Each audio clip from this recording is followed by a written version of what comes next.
Yes, mu love session nga bulijjo. Still Musajja twin. Olwaleero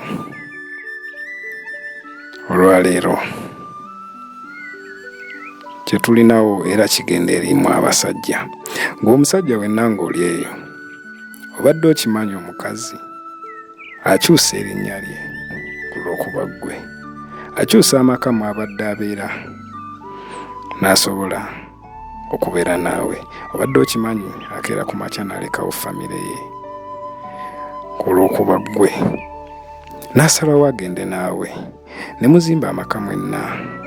Obadde okimanyi olubuto mulufuna naye yalufuna, olubuto ne lumukyusa omubiri gwe, oluusi n'agejja afuna amasavu, figa ye neefa, oluusi n'ayonoonekera ddala oba n'afuna embale. Obadde okimanyi nti obulumi bw'ayitamu mu labor room oba mu kasenga ako mwe bazaalira abufiiringa, naye ekyo kyonna akikola olw'okuba ggwe. N'abaana b'azaala oba omwana gw'azaala era still erinnya bamutuuma liryo so si lirye paka madamu oyo lwavusiibula ensi eno oba lwava mu bulamu bw'ensi eno.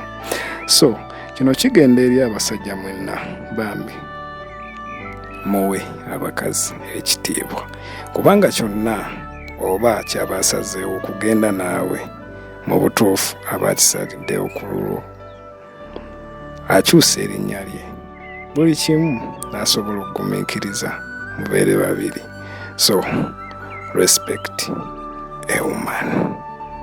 Musajja twin mu love session nga bulijjo.